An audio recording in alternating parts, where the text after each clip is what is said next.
ठीक है, आवाज आ रही होगी मेरी। आज आज का टॉपिक है करंट अफेयर्स का। कुछ टॉपिक हमने लिए हैं और कुछ रिसेंटली हैं और कुछ पुराने भी हैं। हम्म,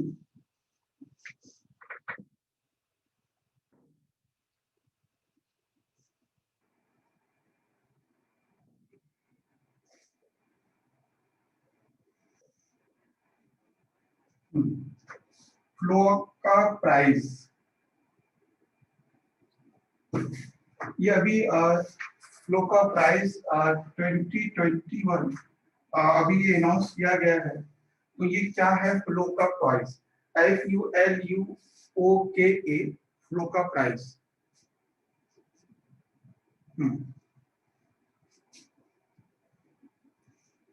देखिए, ये जब भी इससे क्वेश्चन पूछेगा वो आपसे पूछेगा कि ये प्राइस किस फील्ड में दिया जाता है और इंडिया में किसको मिला है इस बार।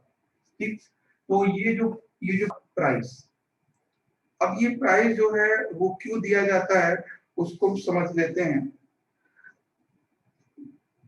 क्या प्रॉब्लम हो रही जो वीआईपी की तरह लास्ट में ही आता है। लास्ट मार्क वाला बहुत गुस्सा आती है मुझे। ठीक है, तो नहीं, नेटवर्क प्रॉब्लम नहीं थी, कुछ जो मैं अपने कुछ सेटिंग थी वो मैसेज आया था। अभी ठीक है। तो फ्लू का प्राइस 2021 जो दिया गया है वो पी साइन आज को दिया गया है। ठीक है, और ये प्राइस दिया जाता है increase awareness about the Asian culture and learning among the Asian people. देखो, अगर कोई राइटर है और वो राइटर एशियन पीपल के कल्चर के बारे में ज्यादा लिखता है ना, ज्यादा पब्लिश करता है, ज्यादा बोलता है, या फिर एशियन पीपल के आपस में लर्निंग के बारे में बात करता है, तो उस उनको प्राइज ही दिया जाता है। मतलब एशियन कल्चर को प्रमोट करने के लिए या एशियन कल्चर के बारे में अवेयर करने के लिए। जैसे मान लीजिए कि जो म्यूजिक इंडिया का है वही म्यूजिक पाकिस्तान का भी है ना, वही म्यूजिक बांग्लादेश का भी होगा, कुछ कुछ श्रीलंका का ही वही म्यूजिक होगा। तो अगर कोई राइटर या कोई जर्नलिस्ट एशियन कल्चर अवेयरनेस के लिए काम करता है तो उसको प्राइज ही मिलता है, और ये हर साल मिलता है। ठीक है, हाँ, ये एनुअली प्राइज है, ये एनुअली है ये, यानी प्रति वर्ष दिया जाता है। और किसका प्राइज? ये जापान का प्राइज है। ये जापान सरकार ने शुरू किया था। और ये क्यों दिया जाता है, ऑब्जेक्टिव्स का क्या है वो थोड़ा समझ लीजिए। ऑब्जेक्टिव्स क्या है? Increase awareness about Asian culture, increase awareness awareness of Asian culture. ठीक है, एशियन कल्चर यानी किसके लिए दिया जाता है? एशिया की संस्कृति के बारे में जागरूकता फैलाने के लिए। तो एक बार सुन लीजिए। और फुलुकु prize given by P Sainath, that is a journalist, एक जर्नलिस्ट है, इनको दिया गया है। और हर साल ये एनुअली दिया जाता है। जापान गवर्नमेंट ने इसको शुरू किया है। और ये किसके लिए दिया जाता है? स्क्रीन नहीं दिख रही है, ऐसा क्या है? स्क्रीन तो दिख रही है, कुछ प्रॉब्लम होगी नेट में। तो यानी भारतीय संस्कृति और साथ में एशिया की कल्चर को, संस्कृति को बढ़ाने के लिए प्राइज दिया जाता है। ठीक है, तो ऑब्जेक्टिव आपको समझ में आ गया। और अभी ये प्राइज 2020 का जो 21 का जो प्राइज है वो दिया जाएगा सितंबर 2021 में। अभी तक इंडियन में 3 लोगों को प्राइज मिल चुका है, मतलब ये तीसरे नंबर में है, फर्स्ट सेकंड थर्ड। तो पहला प्राइज मिला है 3 लोगों को और मिला चुका है। पहला है अमजद अली खान, अमजद अली खान। ठीक है। अमजद अली खान, ये आपको नाम पता होगा, ये किससे संबंधित है? अमजद अली खान काफी फेमस है ये। अमजद अली खान सरोद वादक है, ठीक है, पियानो बजाते हैं ये। सर अमजद अली खान है सर। हाँ, अमजद अमजद अली खान है। अमजद अली खान ये सरोद वादक है, बहुत फेमस है, बहुत काफी नाम है इनका। और दूसरा प्राइज दूसरी बार फिलहाल ये मिला है रोमिला थापर को, रोमिला थापर को, ठीक है। और तीसरा प्राइज मिला है अभी ये पी साईनाथ को, पी साईनाथ। तो भारत में 3 प्राइज ये मिल चुके हैं इंडियन को। तो ये था पूरा तो लोग को प्राइस क्या है। तो बताएं, यहाँ तक कोई डाउट हो किसी को तो? सर पी साईनाथ सर नाम है सर, है? हाँ, पी साईनाथ नाम है, राइटर है।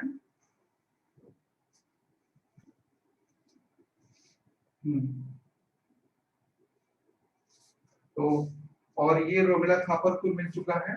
रोमिला थापर कौन है बता सकते हैं? क्या जानते हैं इनके बारे में? Author writer. किस पार्ट क्या लिखते हैं ये? सर हिस्ट्री लिखते हैं। हाँ, एंशिएंट हिस्ट्री लिखते हैं। ये कहाँ के हैं, क्या पढ़ाते हैं, किस जगह? जेएनयू के हैं, ठीक है, तो जेएनयू के टीचर हैं। और इन्हीं का स्कॉलरशिप कम करने की बात की थी, काफी न्यूज में ये आया था। तो जेएनयू की है ये, और पी साईनाथ ही है।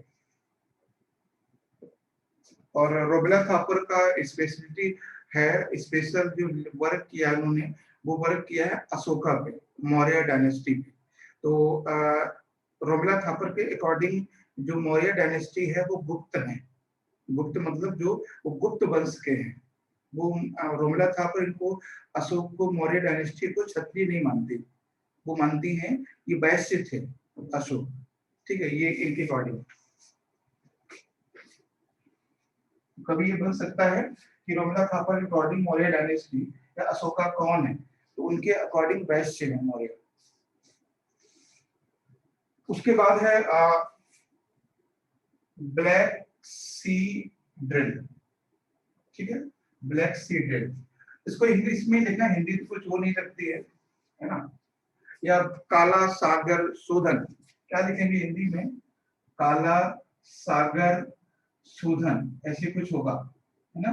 तो इससे अच्छा है कि ब्लैक सी ड्रिल लिखिए, ब्लैक सी ड्रिल। तो ब्लैक सी ड्रिल क्या है? एक तरह से ये प्रोग्राम है ना, एक तरह से ये प्रोग्राम है। किस किस कंट्री का है ये यूएसए और यूक्रेन का है, यूएसए और यूक्रेन का, ठीक है, यूएसए और यूक्रेन का। तो ब्लैक सी आपको पता है यूरोप में है, और ये यूएसए और यूक्रेन मिलकर यहाँ पे ब्लैक सी में ड्रिलिंग करेंगे। ड्रिलिंग का मतलब है ये वहां पे एक मॉक टेस्ट करेंगे, कह सकते हैं मॉक ड्रिलिंग करेंगे। ड्रिलिंग का मतलब होता है कि उसकी निगरानी करना आसपास के एरिया की, ठीक है। तो ये मैं बता दूं आपको कि जो यूक्रेन है, यूक्रेन से कुछ दिन पहले रशिया ने इसका एक पार्ट लिया था। रशिया, और कभी आपसे पूछ सकता है कि रशिया और यूक्रेन को लेकर, रशिया और यूक्रेन, है ना, यूक्रेन को लेकर जो डिस्प्यूट है वो किस बात को लेकर है, ठीक है। रशिया और यूक्रेन को लेकर डिस्प्यूट है, वो है क्रीमिया को लेकर। क्रीमिया, ये आपने सुना होगा ना काफी बार। क्रीमिया, तो क्रीमिया एक पार्ट है, किसका है? यूक्रेन का। तो रशिया इस पे अपनी मतलब बोलता है ये हमारा है, तो रशिया क्रीमिया को क्लेम करता है। जबकि क्रीमिया अकॉर्डिंग इंडियन गवर्नमेंट या फिर वर्ल्ड के, खासकर यूएस के अकॉर्डिंग, क्रीमिया यूएसए का पार्ट, सॉरी रशिया का पार्ट नहीं है, वो यूक्रेन का पार्ट है, ठीक है। तो ऐसे बहुत सारे डिस्प्यूट है इंडिया में नहीं, पूरे वर्ल्ड में, जो टेरिटरी को लेके है ना। जैसे आप एक डिस्प्यूट है स्पेन स्पेन के साथ, ठीक है। स्पेन और शायद फ्रांस का डिस्प्यूट है। तो ये क्वेश्चन पूछा भी गया था, स्पेन और फ्रांस का डिस्प्यूट। जैसे इंडिया में जम्मू कश्मीर है भारत और पाकिस्तान के बीच, उसी तरह से जो स्पेन में एक एरिया है जिसको लेके स्पेन और शायद फ्रांस के बीच में डिस्प्यूट है। जैसे फॉकलैंड है, अर्जेंटीना और यूके के बीच में डिस्प्यूट है, ठीक है। इसी तरह से बहुत सारे ऐसे डिस्प्यूट होते हैं। अच्छा, स्पेन में वो कौन सी जगह है जो डिस्प्यूट है इसके लिए?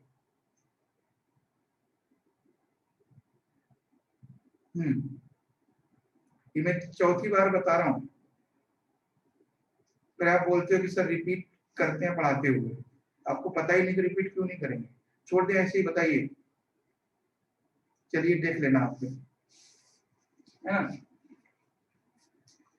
तो ठीक है, तो ये ब्लैक सी ड्रिल जो है वो यूएसए और यूक्रेन के बीच में है। यूक्रेन ने शुरू किया है और यूक्रेन का पास एक पार्ट है क्रीमिया, जिसपे यूएसए क्लेम करता है और यूक्रेन का साथ देता है यूएसए, ठीक है। ये चीज ध्यान रखना है। तो किन किन दो देशों के बीच में हुई है, और आपको देखना ये है कि जो ब्लैक सी है इसके आसपास में कौन कौन से कंट्री, ठीक है, कौन कौन से आसपास में कंट्री है, खासकर इनकी बॉर्डर को आपको देखना है।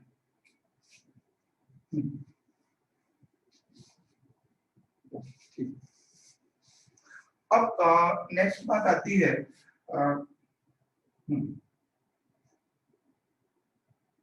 के वेणुगोपाल,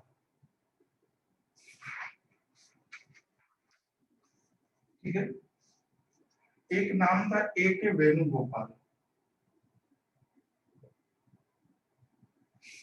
है ना। ये नाम सर कंट्री के नाम लिख रहे हैं क्या सर? अभी पार्टी का क्या, नहीं दूसरा टॉपिक है, वो टॉपिक खत्म हो गया, वो तो खत्म हो गया, दूसरा है।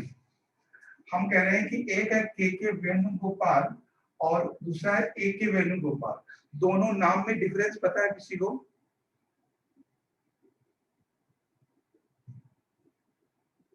नहीं।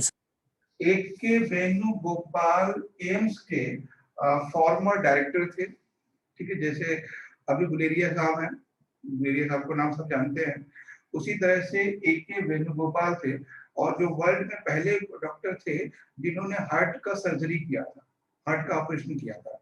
अभी लगभग 20 से 25 दिन पहले इनकी डेथ हुई कोविड-19 से।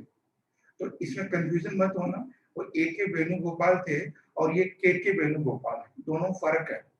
के वेणुगोपाल की डेथ हो चुकी है और कोविड-19 से। वो एम्स के पूर्व डायरेक्टर थे और दुनिया के पहले व्यक्ति थे जिन्होंने हार्ट का ट्रांसप्लांट किया था, ठीक है, सर्जरी की थी हार्ट की। तो ये तो खैर नहीं है। अब ये के वेणुगोपाल की हम बात करते हैं, ठीक है। के वेणुगोपाल जो है वो अटॉर्नी जनरल ऑफ इंडिया है, ठीक है, attorney general of India, general of India, attorney general of India, ठीक है। तो अभी ये न्यूज में क्यों है? क्योंकि अभी इनका 1 साल का कार्यकाल बढ़ाया गया है, 1 साल का कार्यकाल बढ़ाया गया है। तो अटॉर्नी जनरल ऑफ इंडिया है, इनके बारे में थोड़ा सा डिटेल हम समझ लेते हैं। Attorney general of India is a legal adviser of government of India. कभी आपसे पूछेगा कि देखो इसको हिंदी में क्या कहते हैं, भारत का महान्यायवादी ना, शायद नहीं, महाधिवेता, ठीक है, महाधिवेता, ठीक है, महाधिवेता, महाधिवक्ता जो भी है। ये अटॉर्नी जनरल आप ज्यादा याद रखिए, क्योंकि इंग्लिश में भी हिंदी में भी ऐसा ही लिखा आता है, ठीक है, अटॉर्नी जनरल। ये बात ध्यान रखना है, हिंदी में भी अटॉर्नी जनरल ही लिखा आता है, ना कि महाधिवेता। तो वो टेंशन छोड़ दीजिए, आपको इंग्लिश में नहीं आता, हिंदी में नहीं आता है तो कोई बात नहीं, एग्जाम में अटॉर्नी जनरल ही लिखा आएगा। तो attorney general is a legal adviser of government of India, या कह सकते हैं advocate of government of India. अगर भारत सरकार की तरफ से कोई रिप्रेजेंट करता है तो अटॉर्नी जनरल करते हैं, ठीक है। और इनका जो अपॉइंटमेंट होता है वो आर्टिकल 76 के तहत होता है, और जो उनका टेन्योर होता है ना, जो टेन्योर होता है वो 3 ईयर का होता है, ठीक है। और इनका जो अपॉइंटमेंट होता है, appointment by president of India,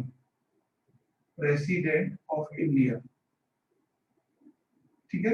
इनका अपॉइंटमेंट प्रेसिडेंट ऑफ इंडिया द्वारा होता है।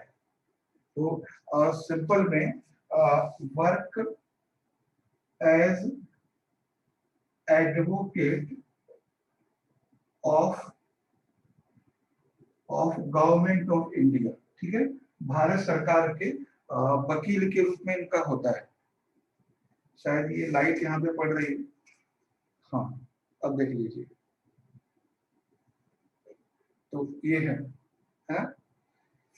तो एडवोकेट के रूप में इनका होता है। और अभी बस न्यूज में सर लेकिन कॉन्स्टिट्यूशन में इसका ट्यूनर नहीं लिखा गया है सर। क्या सर इसका ट्यूनर डिस्क्राइब नहीं किया गया है कॉन्स्टिट्यूशन में। टेन्यूर 3 साल का ही होता है, और वो इसका बढ़ा भी सर इसको सकते कभी हैं। भी रिमूव सर इसको कभी भी रिमूव किया जा सकता है, ऐसा पड़ा है। ठीक है, लेकिन नॉर्मली जैसे अभी टाइम बढ़ाया जाता है, सर आप देख लीजिए। अभी जो टाइम बढ़ाया गया है वो 3 साल से, इनका शायद सितंबर में खत्म होने वाला है, या शायद अप टू अभी आसपास में कभी, तो 3 साल हो गए थे इनके। तो 3 साल अगर इनका टाइम फिक्स नहीं है तो इंक्रीज करने की बात नहीं होती है ना। तो एक बार देखना, अगर फिक्स है तभी तो होगा, इंक्रीज करने की बात हुई है। अभी इनका नाम सुना है, ये क्यों न्यूज में है, कल के पेपर में है, ये के वेणुगोपाल, है ना। तो इनका 1 साल का जो टेन्यूर है वो एक्सटेंड किया गया है। अगर फिक्स नहीं होता तो एक्सटेंड करने की बात ही नहीं होती, ठीक है। तो ये है। तो अब जो वर्क है वो है any as a legal adviser of government of India या representative of government of India, ठीक है, ये है।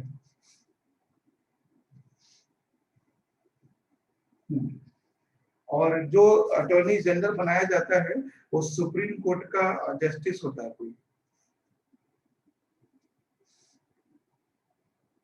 ठीक। तो ये था। अभी एक चीज और बताऊंगा आपको, ग्रेट बैरियर रीफ, है ना, ग्रेट बैरियर रीफ, महान प्रवाल भित्ति, ठीक है, महान प्रवाल भित्ति, ठीक है। तो अभी महान प्रवाल भित्ति के बारे में मैं आपको बताऊं कि अभी ये न्यूज में इसलिए है कि अभी यूनेस्को ने इसको कंसर्न में लिया है। कंसर्न में इसलिए लिया यूनेस्को ने, तो कंसर्न में इसलिए लिया है कि न्यूज में क्यों है उसको समझिए। अभी यूनेस्को ने, है ना, यूनेस्को ने बोला है कि 2016 और 2017 एंड 2020 यहाँ पर ब्लीचिंग हो रहा है। ब्लीचिंग का मतलब है यहाँ पर प्रवाल भ्रंजन हो रहा है, प्रवाल भ्रंजन, ठीक है। अब भ्रंजन क्या होता है, यानी प्रवाल की समाप्ति। तो देखो अभी कभी क्वेश्चन बन सकता है कि जो ग्रेट बैरियर रीफ है वो कहाँ पर है, तो वो ऑस्ट्रेलिया में, आप लोग जानते हैं ऑस्ट्रेलिया में है। और यूनेस्को ने अभी बोला है कि अभी ये खत्म हो रही है, खतरे में है कि 2016 और 2017 और फिर 20, उन्होंने 3 साल का डेटा दिया है इसलिए यूनेस्को ने, और बोला है कि ये खत्म हो रही है और बहुत बड़े लेवल पर इसको डैमेज हो रहा है, ठीक। तो ये चीज ध्यान रखना है। और यहाँ पर एक बात और मैं बता दूं आपको कि बस अभी इतना ही जानना है कि ये इसमें क्या प्रॉब्लम है, तो इसमें ब्लीचिंग हो रहा है। बाकी इसको मैंने कई बार डिस्कस किया है, वहां से आप देख सकते हैं। मैसेज क्या आ रहे हैं, मैं देख नहीं पा रहा हूँ मैसेज आप लोगों के।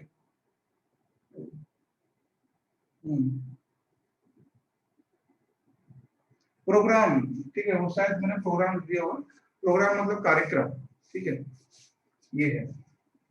सर क्लियर है यानी सभी? ब्लीचिंग प्रोग्राम लिखे सर। हैं? बोलो बोलो क्या?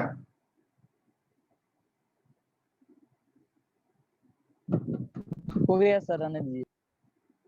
हो गया? जब खड़े रहते हैं तब क्यों नहीं पूछे, जब मिटा देते हैं तब पूछते हो। काफी देर हमने पूछा, बताओ बताओ, है ना? यूनेस्को यूनेस्को की बात की थी, यूनेस्को ने बोला है 2016 और 17 और 20 में ग्रेट बैरियर रीफ को खतरा है, और पिछले 3-4 सालों में, 5 सालों में यहाँ पर कोरल ब्रेंजन हो रहा है, ठीक है, ब्लीचिंग हो रहा है। देखिए, और नेक्स्ट है इसमें, अच्छा ये आपने सुना होगा जहां तक है,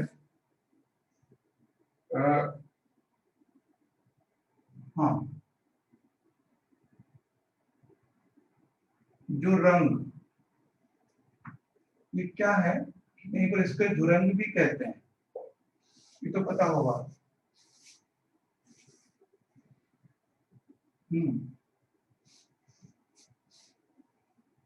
अभी काफी न्यूज में आ रहा है।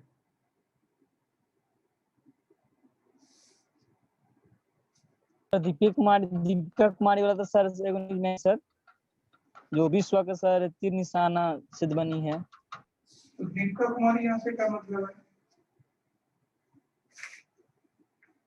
इससे दीपिका से क्या मतलब है बताइए? ऐसे उस क्वेश्चन तो बन सकता है उसके बारे में सर।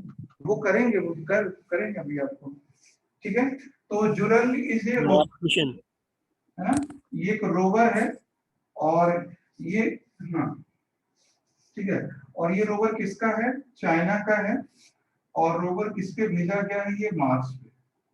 तो ये क्वेश्चन बन सकता है। तो इसने वहां का डेटा भी देना शुरू कर दिया है। जुरंग जो है एक रोवर है, और रोवर सैटेलाइट है, और इसने लैंड किया है मार्स पे, ठीक है, मार्स पे इसने लैंड किया है। लैंड मतलब वहां पे चला है।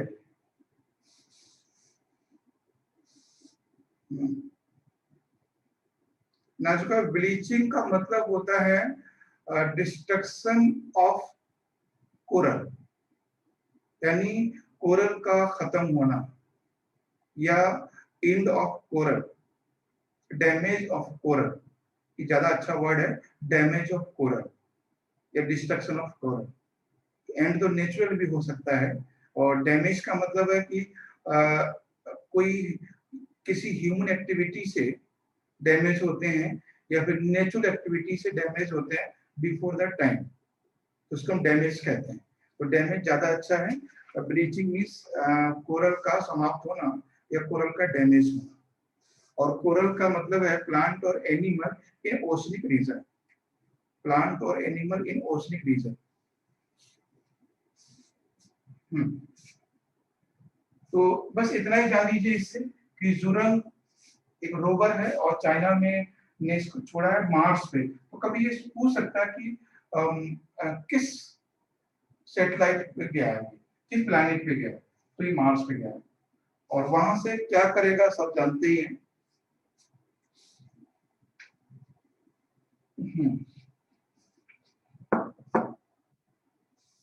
अब नेक्स्ट देखते हैं, इसमें है कि T20 2021 ये कहां पर होने वाले हैं, ये पूछ सकता है।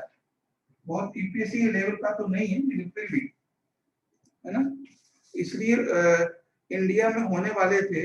अब इसको कहाँ खेला जाएगा 2020 को, T20 को? अच्छा एक बात बताइए आप, बीसीसीआई का चेयरमैन कौन है? क्यों? बीसीसीआई का प्रेसिडेंट कौन है? सौरभ गांगुली, ठीक है, ये बात ध्यान रखना है।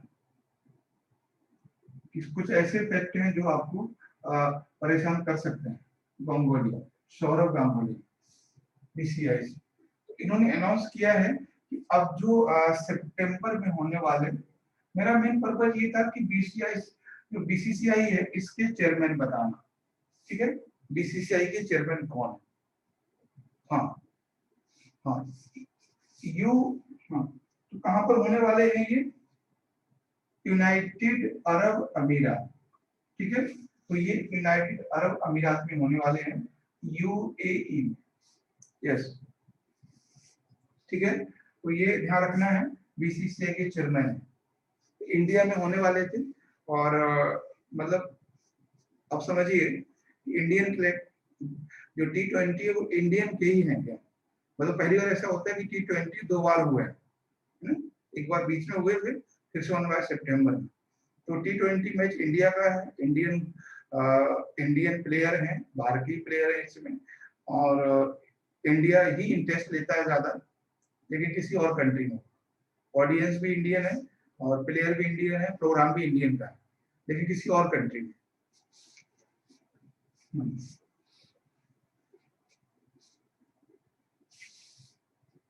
कोई कह रहा था कि जब यार सिर्फ डिजिटल ही दिखाना था तो इंडिया से बाहर जाने की क्या जरूरत थी, है ना, कि क्राउड नहीं कर सकते वहां पे, जो ऑडियंस हैं, जो दर्शक हैं, उनको आप अलाउ नहीं करोगे तो कहीं भी खिला दो, क्या दिक्कत है, तो वहां जाने की क्या जरूरत है। और नेक्स्ट है दीपिका कुमारी की बात कर लेते हैं।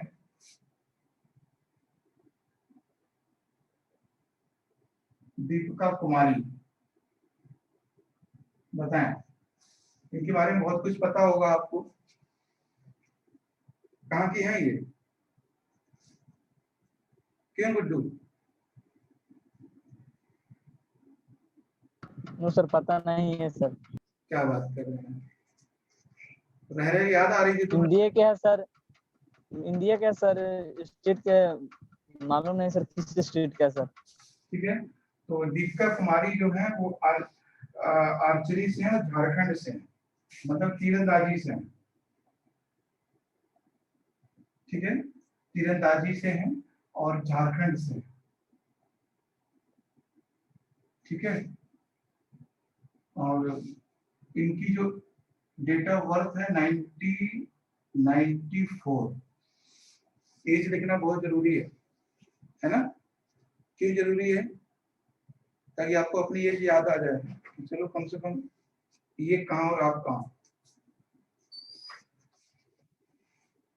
उसके बाद अभी ये पूछ सकता है कि आर्चरी वर्ल्ड कप, ये कभी पूछा नहीं जाएगा यूपीएससी में या किसी एग्जाम में कि क्या दीपिका कुमारी की एज क्या है, बस केवल लिखने के लिए लिखती है archery world cup. Archery world cup 2021 कहां पर हुआ बता सकते हैं?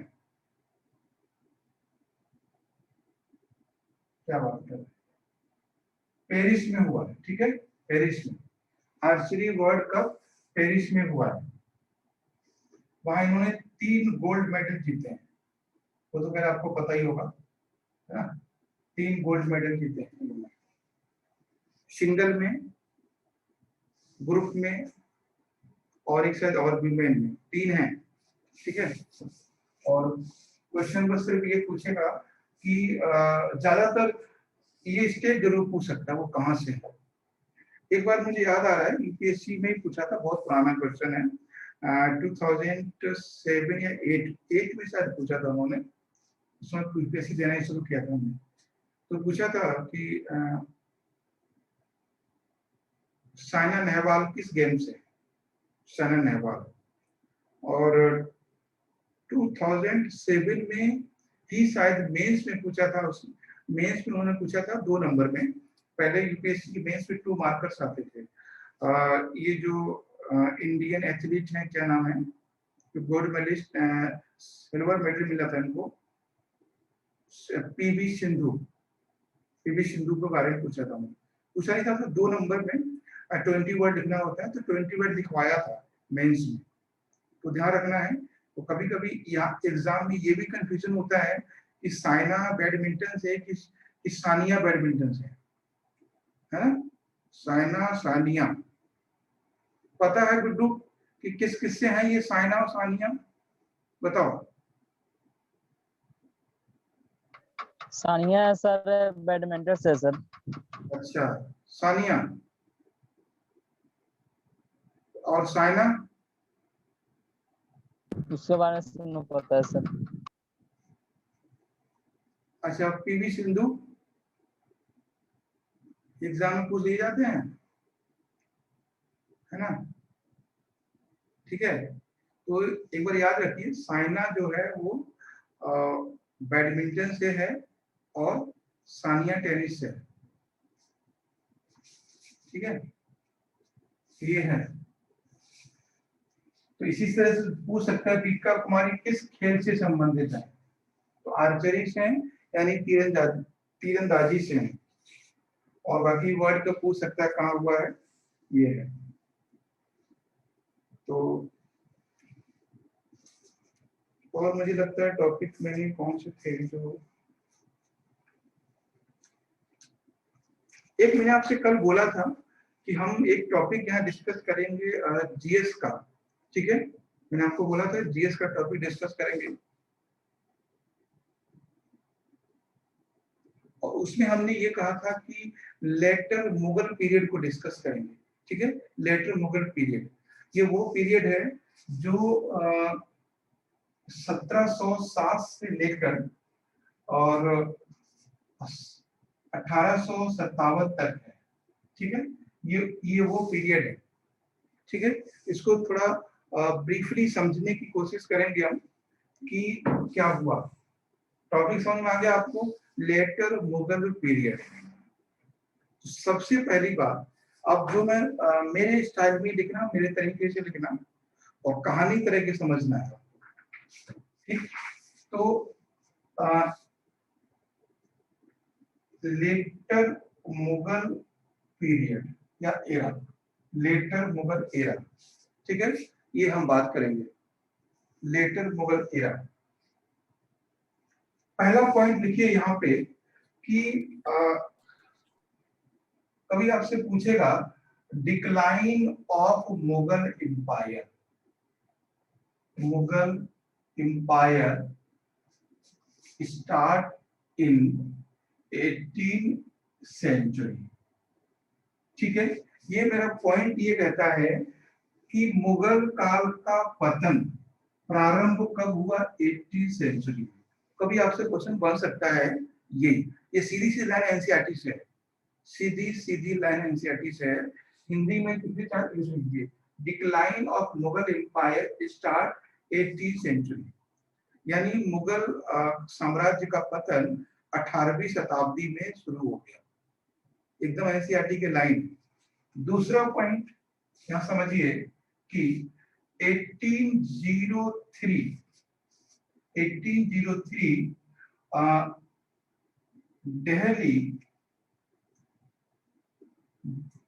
दिल्ली कंट्रोल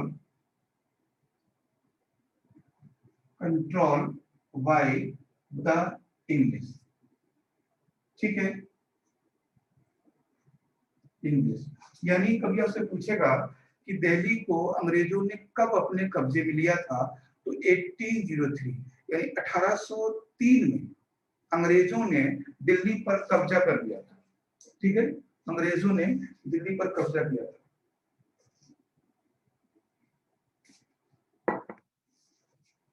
यहाँ तक दो पॉइंट क्लियर है आपके कि क्या हुआ था 1803 में? 1800 कैसे 1803 में दिल्ली, जो दिल्ली है उस पर पहली बार अंग्रेजों ने कब्जा किया था। ठीक है, यानी अपने कंट्रोल में लिया था। जो वहां का एम्परर था, जो शासक था, उसको हटा के खुद वहां पे आसीन हो गए थे पहली बार। ठीक है, और ये डेट एनसीईआरटी में दी हुई है, तो कभी आपसे ये पूछ सकता है 1803। एक दो बार सच पहले पूछा भी है, क्योंकि नई में नहीं है, पुरानी एनसीईआरटी में ही है। तो कौन था शासक? इस समय बहादुर शाह था, बताएंगे अभी, बस केवल अभी हमने डेट बता दी है। अभी आगे देखिए क्या बता रहे हैं। अब यहाँ से कहानी शुरू होती है। ठीक है, कहानी शुरू होती है। अकबर सेकंड थे हाँ सर, अकबर सेकंड थे। अकबर 1857, ठीक है, हाँ उसी समय होगा। अकबर सेकंड के बाद बहादुर शाह आते हैं। तो यहां से कहानी शुरू होती है औरंगजेब से, ठीक है। औरंगजेब, औरंगजेब से यहाँ कहानी शुरू होती है, औरंगजेब से।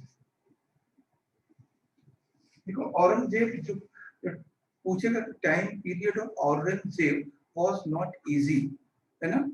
तो औरंगजेब का समय था वो बहुत अच्छा नहीं था, बहुत आसान नहीं था, बहुत इजी नहीं था, ठीक है। तो टाइम ऑफ औरंगजेब,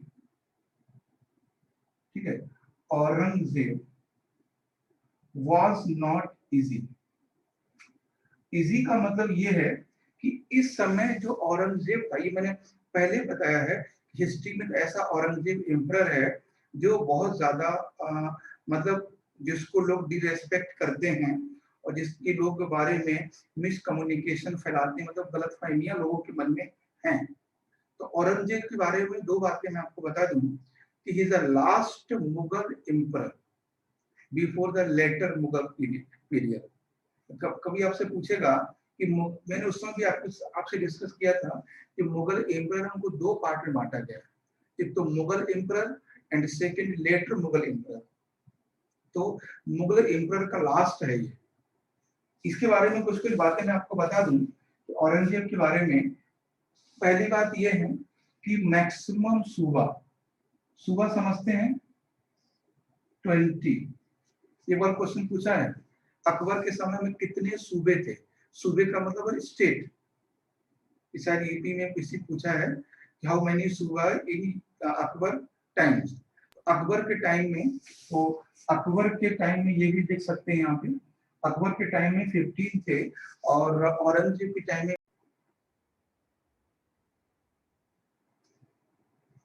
ये लाइट बंद है, हाँ ठीक है। तो हमने क्या बोला कि औरंगजेब का टाइम पीरियड बहुत ही कठिनाइयों भरा था, बहुत ही टफ था। और मैक्सिमम कोई पूछ सकता है कि जो मैक्सिमम एरिया किसके समय में था, यानी अधिक, सबसे अधिक मुगल साम्राज्य किसके समय में था, औरंगजेब के समय में था। और ये जो गुजरात से लेकर असम तक, जहाँ तक नोट कर सकते हैं, गुजरात से लेकर असम तक और कश्मीर से लेकर कावेरी तक, है ना, कन्याकुमारी तक नहीं, कावेरी तक। तो ये ध्यान रखना है कि कहाँ पर है, गुजरात से लेकर असम तक और इधर कश्मीर से लेकर कावेरी तक, ठीक है, ये कावेरी तक। तो ये पूरा एरिया था ये। और अकबर के समय में 15 सूबे थे। बाकी बहुत सारी बातें हैं जो फटाफट मैं बता देता हूँ, आपको पता होगी कि सबसे पहले इन्होंने जो नवरोज फेस्टिवल था वो बंद करवा दिया। दूसरी बात, हिंदू के जो त्योहार थे उनको बंद करवा दिया गया और जजिया को फिर से शुरू करवा दिया गया, ठीक है। बहुत सारे टैक्स इम्पोज कर दिए गए इनके समय।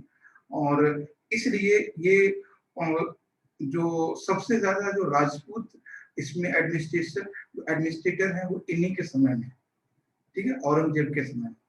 और मैंने आपको उसमें एक बात और बताई थी कि औरंगजेब के स्ट्रिक्ट होने का रीजन एक ये भी था क्योंकि जो मुगल एम्पायर था वो बहुत तेजी से डिक्लाइन हो रहा था, है ना, मुगल एम्पायर।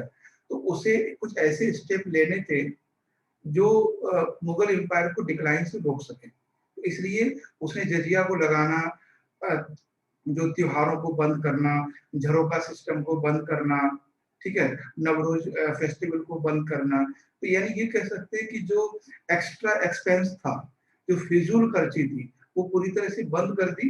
शायद यही रीजन रहा होगा कि उसे लोगों ने पसंद नहीं किया, ठीक, ये चीजें थी, पसंद नहीं किया। क्योंकि एक बात आप जान लीजिए, जो लोग टैक्स से एग्जम्प्टेड होते हैं, जो लोग टैक्स से एग्जम्प्टेड होते हैं, जिन लोगों को टैक्स नहीं लिया जाता है, अगर आप उन पे टैक्स लेते हो तो आपको वो बहुत बदनाम कर देते हैं, क्योंकि ये वो लोग होते हैं जो सबसे टॉप पे बैठे होते हैं, ठीक है। जजिया जिन लोगों ने से नहीं लिया था, क्योंकि इतिहासकार भी यही लोग थे, तो लिखने वाले भी यही लोग थे, ठीक है, मैसेज देने वाले भी लोग यही थे। तो जब जजिया को लगाया गया तो औरंगजेब के बारे में बहुत सारी बातें थी जो निगेटिव फैला दी गई, ये चीजें थी। ठीक, उसके बाद हम बात करते हैं औरंगजेब।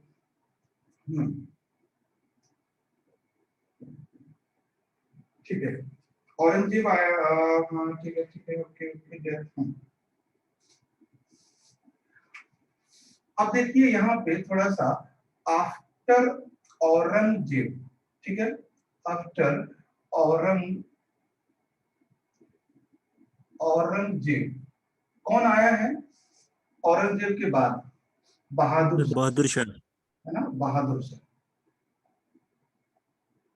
बहादुर शाह आया। औरंगजेब के बाद बहादुर शाह आया और बहादुर शाह को जो सपोर्ट करने, हाँ, इसने क्या किया था कि औरंगजेब ने मराठाओं को सपोर्ट नहीं किया। औरंगजेब की दुश्मनी कुछ सिखों से भी थी। कुछ पॉलिसी की बात करते हैं। औरंगजेब ने जिस तरह से मराठाओं से बोला था कि आप चौथ सरदेश मुखी नहीं बसूं सकते हो, लेकिन बहादुर शाह ने मराठा, यानी एक बहुत सारा डीप में आपको नहीं जानना है, इसने सपोर्ट किया किस किस को? इसने सपोर्ट किया राजपूतों को, ठीक है, राजपूतास को। इसने सपोर्ट किया सिख लोगों को, ठीक है, इसने सपोर्ट किया मराठा लोगों को। तो ये चीज ध्यान रखना है कि बहादुर शाह ने इन लोगों को सपोर्ट किया। अभी तक हमने 4 बातें सिर्फ समझाई हैं आपको। पहली बात, 18th सेंचुरी में मुगल डायनेस्टी डिक्लाइन शुरू हुआ। 1803 में द ब्रिटिश यानी अंग्रेजों का कब्जा हो गया और पहला जो लास्ट मुगल जो एम्परर है उसका नाम है औरंगजेब। औरंगजेब की कुछ ऐसी पॉलिसीज थी एडमिनिस्ट्रेशन को लेकर जिस वजह से उससे कई लोग नाराज हो गए। क्या क्या पॉलिसी थी उसकी हमने बात की। फिर हमने बात की बहादुर शाह, उसके बाद बहादुर शाह आया और बहादुर शाह की जो डेथ है वो हो गई है बहादुर शाह के बाद। आफ्टर बहादुर शाह केम, देखो टाइम की जरूरत नहीं है हमें, है ना। कभी आपसे ये नहीं पूछेगा जहांदार शाह, ठीक है, जहांदार शाह आया। तो पहला कौन था? औरंगजेब। दूसरा कौन था? बहादुर शाह। और तीसरा है जहांदार शाह, ठीक है, जहांदार शाह। तो जहांदार, देखो जहांदार शाह के बारे में खासियत ये है कि जहांदार शाह को एक सपोर्ट करने वाला व्यक्ति था जुल्फिकार खान। तो कभी ये क्वेश्चन बन सकता है कि जुल्फिकार खान क्या था, ठीक है। तो जुल्फिकार खान एक सामंत है, एक फ्यूडल है जो दरबार में रहता है और उसने जहांदार शाह को सपोर्ट किया था राजा बनाने में, यानी एम्परर बनाने में। तो पहली बात है कि जहांदार शाह सपोर्ट बाय जुल्फिकार। तो ये ध्यान रखना है, जुल्फिकार खान, बहुत इंपॉर्टेंट नाम है जुल्फिकार खान। ये वो लोग हैं जिन लोगों ने एम्परर की मदद की थी। तो अभी तक समझिए, अभी तक हमने पहली बात की 18th सेंचुरी, है ना, दूसरी हमने बात की 1803 और तीसरी हमने बात की बहादुर शाह, औरंगजेब, और चौथी बात की हमने बहादुर शाह। फिर बताया हमने जहांदार शाह। तो जहांदार शाह को सपोर्ट करने का काम किया था जुल्फिकार खान ने, ठीक है। एक पॉइंट यहाँ पे बहुत इंपॉर्टेंट है कि हाँ, एक चीज मैं आपको बता दूं कि बाबर से लेकर, ठीक है, बाबर से लेकर शाहजहां तक, बाबर से लेकर शाहजहां तक लोग बहुत लिबरल हुए, लिबरल, ठीक है, लिबरल लोग हुए, यानी बहुत उदार लोग हुए, उदार। बाबर से लेकर शाहजहां तक। शाहजहां का बेटा औरंगजेब है। औरंगजेब ने इन सारी गलतियों को सुधारने की कोशिश की। जैसे उन्होंने जैसे जजिया को समाप्त कर दिया, ठीक है। ठीक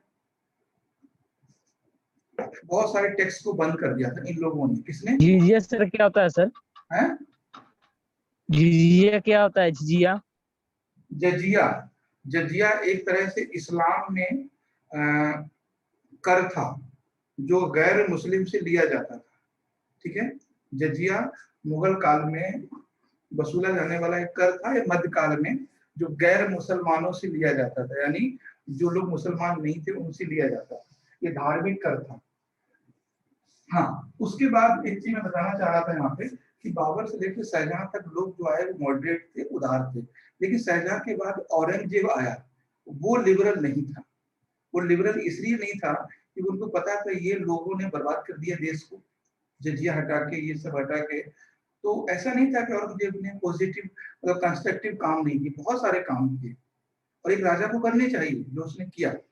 ठीक है, तो as a king, as a administration वो गलत नहीं था।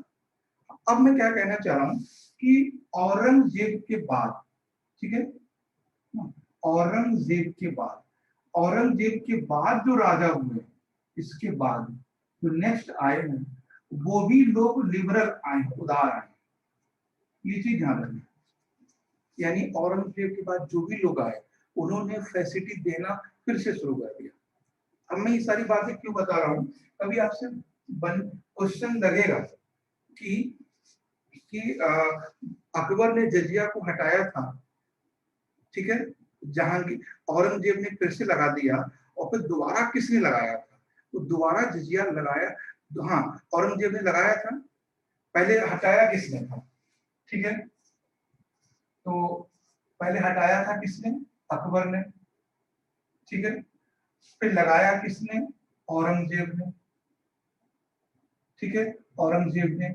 और फिर से इसको हटाया किसने? इसने हटा दिया, फिर इसने लगा दिया, फिर लगाया जहांदार शाह ने। जहांदार शाह, ठीक है, जहांदार शाह ने फिर से इसको हटा दिया। तो ध्यान रखना है, औरंगजेब के बाद जहांदार शाह ने फिर से जजिया को हटा दिया।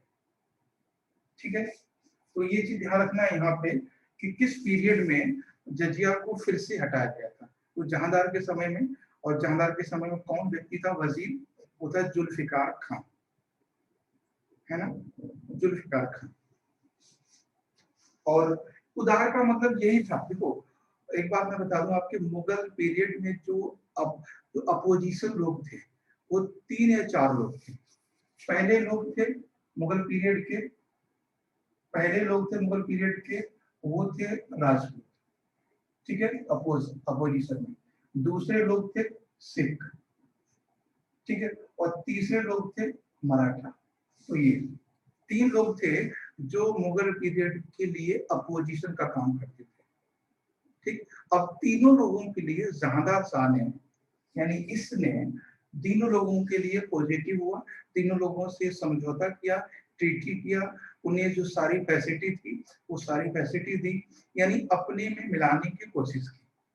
यहाँ तक कि मराठाओं को उनका जो सरदेशमुखी और चौथ वसूलने का राइट उनको दे दिया गया, चौथ और सरदेशमुखी। ठीक है, तो ये ध्यान रखना है कि जहांदार शाह ने किसको दे दिया? मराठाओं को चौथ एवं सरदेशमुखी, सरदेशमुखी, ठीक है, सरदेशमुखी। तो कभी आपसे क्वेश्चन बन सकता है कि जो राइट औरंगजेब ने ले लिया था मराठाओं से कि आप चौथ और सरदेशमुखी वसूल नहीं कर सकते हो, ठीक है, तो फिर से इन्होंने मराठाओं को दे दिया चौथ और सरदेशमुखी वसूल करने का राइट। अब ये था औरंगजेब के समय के बाद बहादुर शाह के, हाँ, बाद फिर ये जहांदार शाह आता है। अच्छा, जहांदार शाह, हाँ ये ठीक है, केम जहांदार शाह एंड सपोर्ट।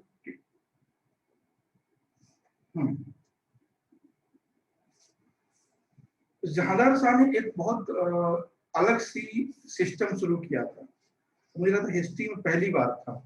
ठीक है, आप लोगों ने शायद नहीं पढ़ा होगा, इजारेदारी, इजारेदारी। इंग्लिश में भी यही है, इजारेदारी। तो क्या थी इजारेदारी, बता सकते हैं? इजारेदारी स्टार्ट बाई जहांदार साहब।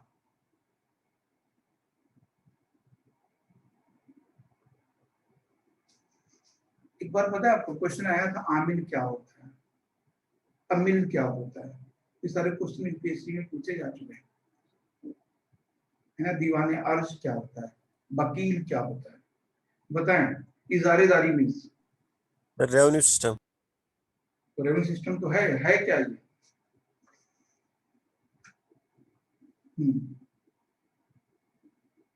देखिए ये बहुत अलग सा है। अलग सा क्या मतलब, ये सीधे सीधे अंग्रेजों ने इसको कॉपी किया था। इजारेदारी का मतलब था कि establish mediator to collect the revenue, यानी ठेकेदारी, हिंदी में कहे तो ठेकेदारी, ठीक है, ठेका दे देना। तो पहली बार रेवेन्यू फार्मिंग, ठीक है। देखो अफरोज, इसमें क्या था कि जो इजारेदारी सिस्टम था, इसमें ये था भाई देखो, ये तो मान लीजिए ये जहांदार शाह है, ये राजा है, ठीक है, ये राजा है, ये सेंटर है, और ये वो एरिया होता था जहां से रेवेन्यू कलेक्ट करता था। तो वो क्या करते थे, छोटे छोटे लोग थे, है ना, इनमें से एक आदमी को वो इजारेदारी देते थे इसको, मतलब राजा क्या करता, इनमें से इसको इजारेदारी पे रखता था। बोलता था कि भाई मुझे यहाँ से ये अमाउंट चाहिए, इससे बोलते थे, किससे? ये जो ऑफिसर था, इजारेदारी इसको दी जाती थी। तो ठेके पर वसूल की जाने वाली लगान को इजारेदारी कहते हैं। इसमें ये हुआ कि एक व्यक्ति को अपॉइंट किया जाता था और उसको बोला जाता था इस एरिया से हमें आपसे इतना रेवेन्यू चाहिए, अब आप फ्री हो, जितना लगान चाहे वसूल सकते हो। अब मान लीजिए इनको 2000 रुपए देना था, इससे देना था राजा के लिए, ठीक है। अब वो 2000 के बाद जो वसूल करता वो उसका हो जाता। इससे क्या किया, इससे फार्मर्स का एक्सप्लॉयटेशन शुरू हो गया, ठीक है। अब ये इजारेदारी व्यवस्था से किसान लोगों का बहुत ज्यादा शोषण होना शुरू हो गया, ठीक है। और यही चीज अंग्रेजों ने अडॉप्ट की थी, किसमें, है ना, परमानेंट सेटलमेंट में। यही तो था कि भाई हमें इतना चाहिए, बाकी आप वसूल सको। तो ये था। तो ही स्टार्ट द इजारेदारी। इजारेदारी को अच्छे से समझ लेना, लिख लेना। और कब शुरू हुआ है? मिडिवल पीरियड में। मिडिवल पीरियड में भी, मुगल पीरियड में, मुगल में भी जहांदार शाह के समय ये था। अब सारी कहानी यहीं से शुरू होती है, यहीं से डिसेंट्रलाइजेशन यहीं से शुरू हुआ, फ्रैक्शन यहीं से शुरू हुआ, क्रैकिंग यहीं से शुरू हुई। समझ में आ रहा कैसे? मतलब अगर हमने किसी यस सर। हाँ, मतलब ये राजा है ना, इसने किसी को राइट दे दिया यहाँ पर कि भाई तुम एक काम करो, इतने एरिया का रेवेन्यू दो। इसने क्या किया, है ना, खुद को मजबूत करना शुरू कर दिया, स्ट्रॉन्ग करना शुरू कर दिया। अब ये धीरे धीरे, अब यहाँ की जनता क्या जाने कि राजा कौन है, उसके लिए नंबरदार साहब, जमींदार, भगवान जो भी है यही है। ये खुद की कंडीशन को मजबूत करता चला गया। यहीं से क्रैकिंग शुरू हुआ, यहीं से डिसेंट्रलाइजेशन शुरू हुआ, यहीं से वो जो राज्य का रीजनल पावर का ओरिजिन हुआ। बस समझ आ रही मेरी? हैदराबाद, बंगाल, अवध और मैसूर और केरला और राजपूताना, खासकर अवध, हैदराबाद और बंगाल और मैसूर, 4 राज्य थे जिनका शुरू हुआ, ठीक है। इसीलिए यही गलती यहाँ हो गई। कभी आपसे मेंस में पूछा जा सकता है कि आप किस पॉइंट को समझते हैं जिसने जो मुगल एम्पायर को सबसे ज्यादा डिक्लाइन में या सबसे ज्यादा बिखरने में रोल प्ले किया था? तो वो था इजारेदारी। यहाँ लोगों को पावर मिल गया, यहाँ के लोगों को डराने का और इनसे पैसा वसूल करने का, ठीक है। तो ये था इजारेदारी जहांदार साहब से शुरू हुई।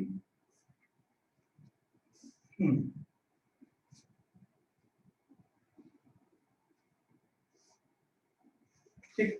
अब देखिए जहांदार शाह के बाद, जहांदार शाह जो है, जहांदार शाह को उसके भतीजे ने मार दिया था, है ना। भतीजा था फारूक शेर। हिस्ट्री जब पढ़ोगे ना आप, मतलब लेटर मुगल पीरियड की, तो आपको बहुत डर सा लगेगा। एक पेज पढ़ने में 3-4 राजा मर जाते हैं, है ना। मतलब सोच रहे हो। सर इसने भी उसके बाप को मारा था। हाँ, तो मतलब कोई अपने बेटे की आंख निकलवा लेता है, अंधा करवा देता है ना। ये हालत है। कोई अपने बाप को जेल में डाल देता है, सजा, बेचारा जेल में मर गया। तो ये सब चीजें खैर वो अलग बातें हैं, ठीक है। तो इनके बाद जहांदार से आफ्टर जहांदार कौन आया?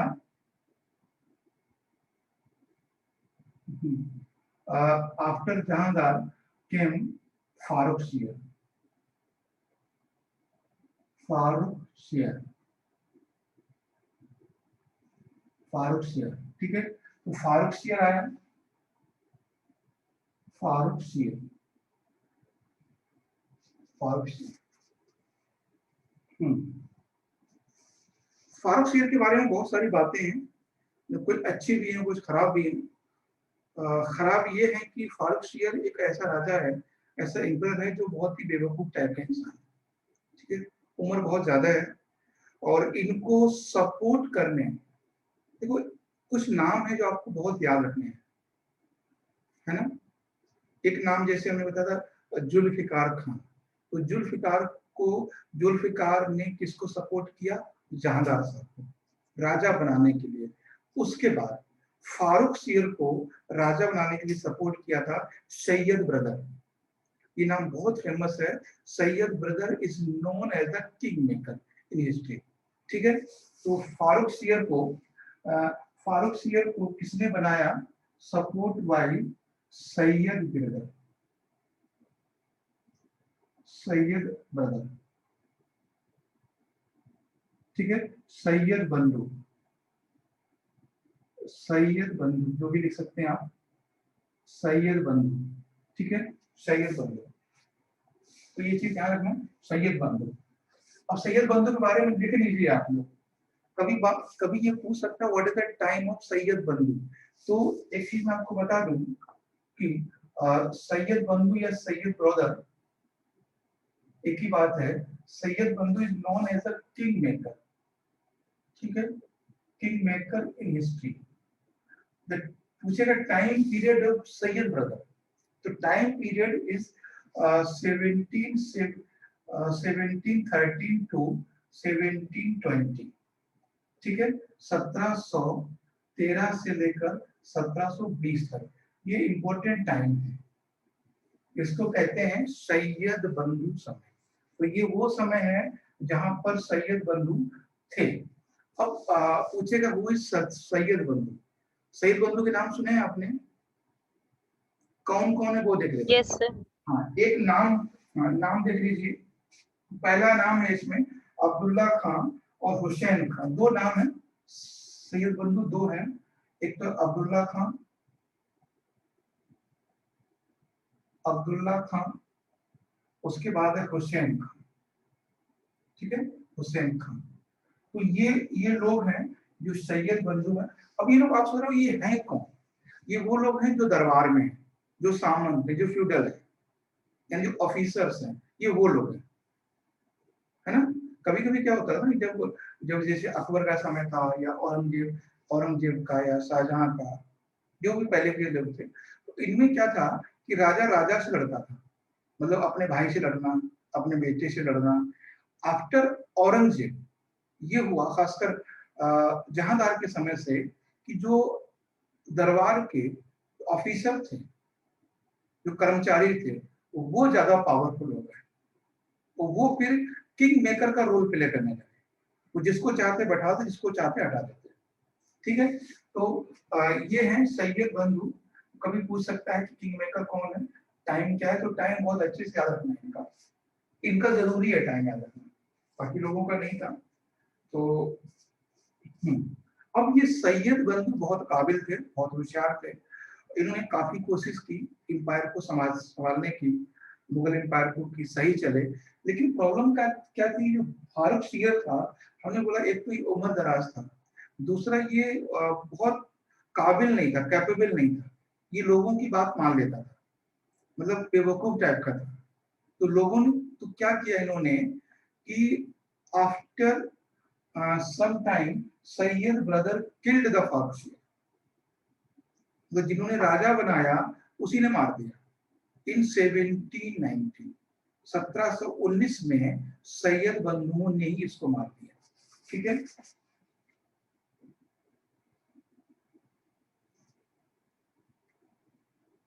सैयद बंधु killed Farrukhsiyar,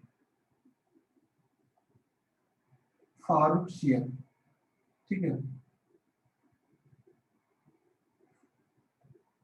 Farooq share इन 1790। तो उन्होंने ही इनको मार दिया था, सैयद बंधुओं ने भी, क्योंकि मतलब ये खुद तो कुछ करता नहीं था। तो लगा कि लोगों ने बोला कि ये तुम्हें लोगों ने बोला ये सैयद बंधु जो हैं, सैयद ब्रदर हैं, ये लोग पावरफुल होना चाहते हैं। और लोगों ने बोला, दरबार में लोग थे, तो वो जो फारूक सियर था इन्हीं को मारने के लिए षड्यंत्र करने लगा, इन्हीं को मारने के लिए प्लानिंग करने लगा। तो ये किंग मेकर इन्हें पता चल गया, तो इन्होंने खुद ही फारूक सियर को मार दिया। ठीक, अब इसके बाद कहानी आती है कि आफ्टर फारूक सियर केम मोहम्मद शाह। ये लास्ट आप लोग देख लीजिए, फिर हम लोग कल ही करेंगे, नेक्स्ट क्लास में करेंगे, मतलब फारूक मोहम्मद शाह। ठीक है, फारूक सियर के बाद मोहम्मद शाह। अब शायद आपको नाम याद हो गए होंगे। पहला नाम बताया मैंने औरंगजेब, दूसरा नाम बताया बहादुर शाह, और तीसरा नाम बताया जहांदार शाह, फिर बताया हमने ये फारूक सियर। ठीक है, उसके बाद बताया मोहम्मद शाह। तो ये कुछ नाम थे। इसका टाइम देखिए क्या है, 1719 टू 19 से लेकर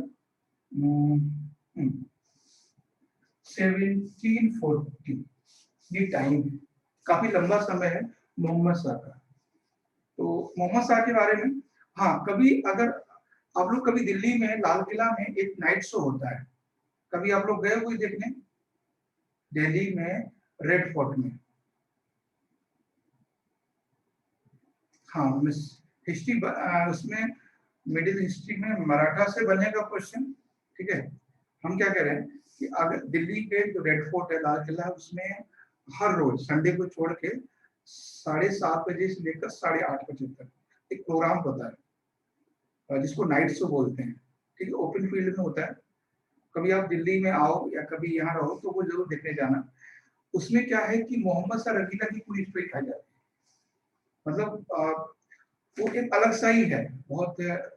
अब तो फिर उसकी वैल्यू भले ना हो। सर कहाँ पे होता है?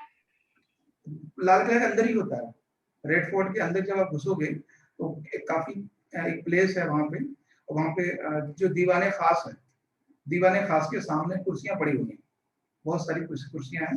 तो दीवाने खास में, तो दीवाने खास का दीवाने आम दीवाने खास दोनों हैं। वहीं पे एक नहर निकली हुई है जो यमुना नहर के नाम से जानी जाती है। तो आसपास में छोटी छोटी बिल्डिंग बनी हुई है। तो नाइट में होता है, पूरा अंधेरा रहता है। तो अभी तक कोई ये नहीं जान पाया है देखने वाला कि साउंड कहाँ से आता है। हम भी 1-2 बार गए हैं, तो साउंड पता नहीं चलता है कि कहाँ से आ रहा है।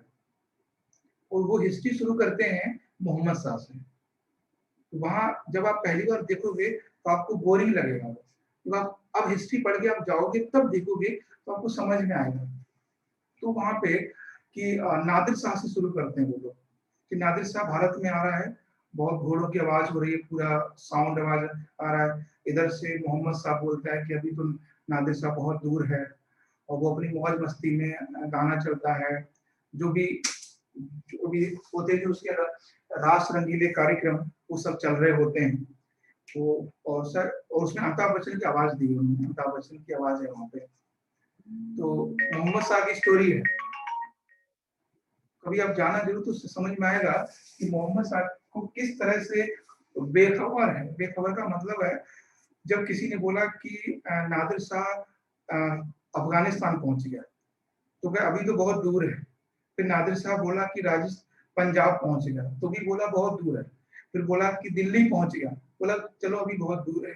जब वो महल में आ गया नादिर शाह, और पूरी वीडियो में उस मतलब उस शो में, नाइट शो में यही दिखाया गया है कैसे नादिर शाह ने, अहमद शाह अब्दाली ने कैसे पूरी दिल्ली को तहस नहस किया।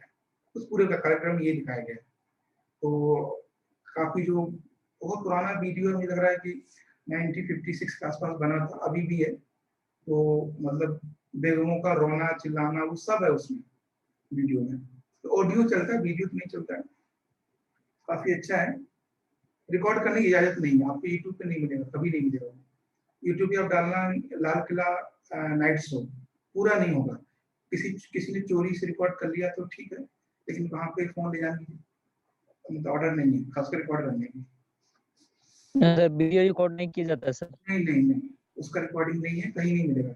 अगर होगा तो क्लिपिंग थोड़ा बहुत पड़ा होगा, वो भी क्लियर नहीं सुनाई देगा, कोई किसी चोरी चुपके से किया होगा।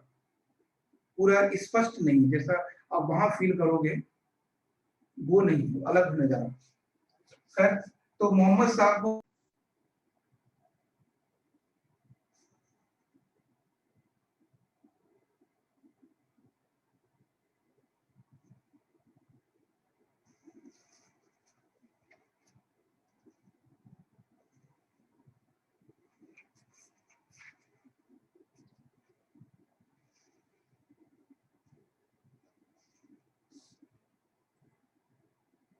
थोड़ा नेट की प्रॉब्लम थी, अब ठीक है।